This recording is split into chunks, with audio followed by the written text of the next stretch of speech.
United States President Donald Trump announced late last night that Israel has agreed to an initial withdrawal line in Gaza with a ceasefire and hostage exchange set to begin once Hamas confirms the deal. Prime Minister of Israel, Benjamin Netanyahu, said that he had instructed his negotiators to travel to Egypt to finalize the technical details of the hostage release. In a bold statement, Netanyahu said that Hamas will be disarmed and Gaza will be demilitarized, either the easy way or the hard way.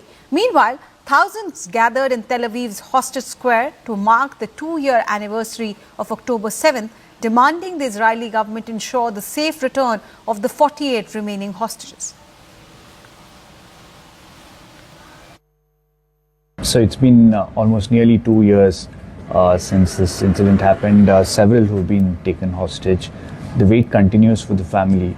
How are they coping up with it for nearly 2 years now? What we know and what we don't know together is causing unbelievable anxiety and fear for the lives of our loved ones. Does it get tricky? How do you navigate this whole, what one would call a narrative that comes out in, I don't know about Israeli media, at least in international media?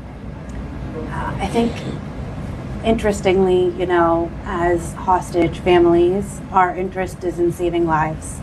Saving the lives of the hostages, and incidentally, their fates are tied with the lives of Gazan civilians. So for us, as humans, for me as a human, any child who is poorly impacted by war, I think it's just awful.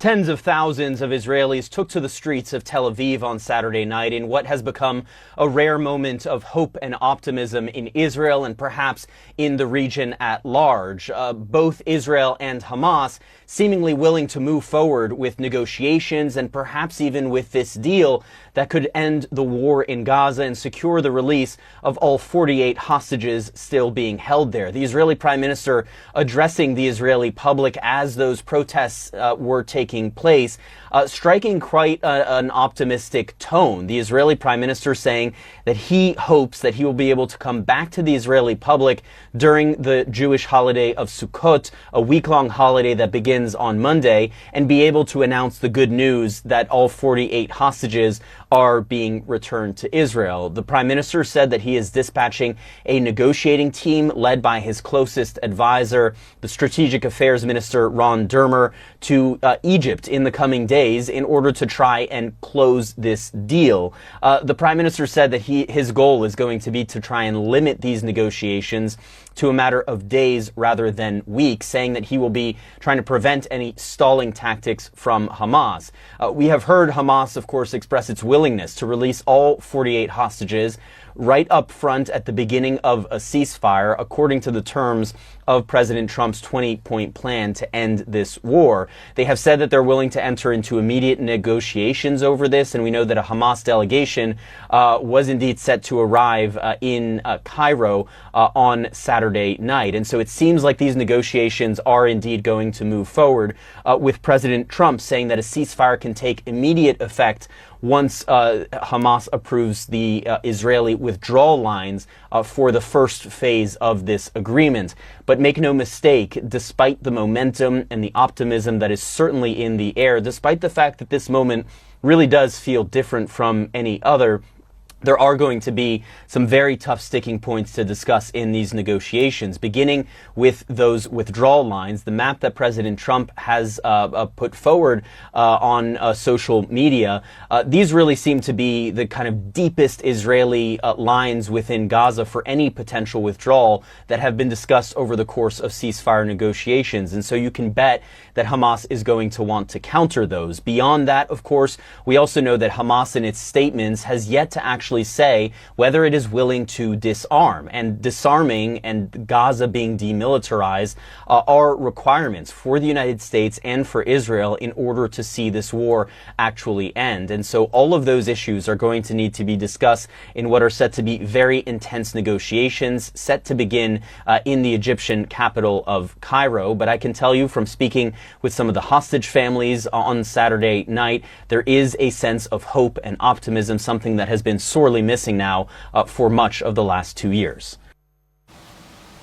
My colleague Siddhant Mishra is also joining me on the broadcast to discuss more on this issue. Siddhant, let me take up from where Jeremy Diamond, was finishing his piece. He said that demilitarizing Gaza and disarming Hamas is the key point here. Any update? How are analysts, this side of the globe really viewing the situation?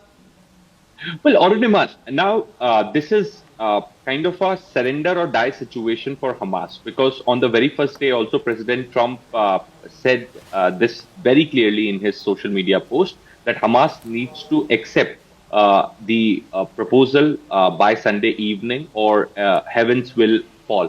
Perhaps yesterday also he said that Hamas does not have much time. There's no point of delaying, and they should accept and start the first step of the implementation of the 20 points peace plan. So it's a surrender or die situation for Hamas. Hamas is under immense pressure from United States, from Qatar, from Egypt. And perhaps this is the reason that yesterday they came up with a statement calling President Trump's efforts encouraging, etc., etc. Now we're getting to know, Arunima, that the Israeli teams are going to go to Egypt tonight. In fact, tomorrow they will hold talks with Hamas. These are the indirect format talks which will be hosted by Egypt. Now, the focus of Israel is to get the hostages released, because it's again an opportunity for Israel, where Israel can get 48 hostages back, dead or alive. Now, ball is in Hamas's court, because no ceasefire, no disarmament, no demilitarization of Gaza will be taking place unless Hamas releases the hostages.